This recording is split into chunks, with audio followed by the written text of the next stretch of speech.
ఆ వీడియో మీకు నచ్చిందా? వెంటనే లైక్ చేసి మీ అభిప్రాయాలను కామెంట్లలో పంచుకోండి. మా మూవీ న్యూస్ ఛానల్ ను సబ్స్క్రైబ్ చేసి బెల్ ఐకాన్ క్లిక్ చేయడం మర్చిపోవద్దు. మీ అందరికీ హ్యాపీ దీపావళి. బిగ్ బాస్ 9లో వైల్డ్ కార్డ్ కంటెస్టెంట్ మాధురి ప్రవర్తనపై నాగార్జున తీవ్రంగా స్పందించారు.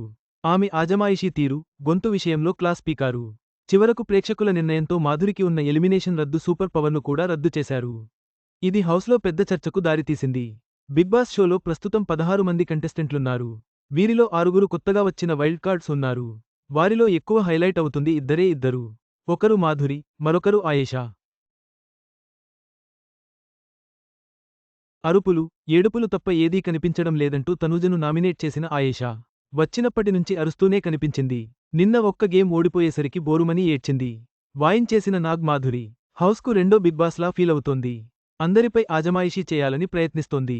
ఈ క్రమంలో కళ్యాణ్తో ఓ గొడవ కూడా జరిగింది. ఆ గొడవలో తప్పెవరిది అని కెప్టెన్ సుమన్ను అడిగాడు నాగ్. అందుకు సుమన్ తడుముకోకుండా మాధురిదే తప్పన్నాడు. ఆ రోజు ఏం జరిగిందో వీడియో క్లిప్పింగ్ వేసి మరీ చూపించి మాట్లాడిన విషయంలో తప్పులేదు, కాని మాట్లాడిన తీరు తప్పు అని మాధురికి క్లాస్ పీకాడు. నా గొంతే అలా ఉంటుందని కవర్ చేసుకునేందుకు ప్రయత్నించుకోగా దాన్ని నాగ్ ఖండించాడు. సూపర్ పవర్ నిర్వీర్యం మరిప్పుడు నీ గొంతు అలా లేదు కదా, మాట తీరే మిమ్మల్ని అందలం ఎక్కిస్తుందని హెచ్చరించాడు. మాధురికి ఉన్న సూపర్ పవర్ ఉంచాలా, తీసేయాలా అని స్టూడియోలో ఉన్న ప్రేక్షకుల్ని అడగ్గా వారు తీసేయడమే మంచిదన్నారు. వైల్డ్ కార్డ్గా ఎంట్రీ ఇచ్చిన రోజు ఆమెకు ఎలిమినేషన్ను రద్దు చేసే పవర్ ఇచ్చారు.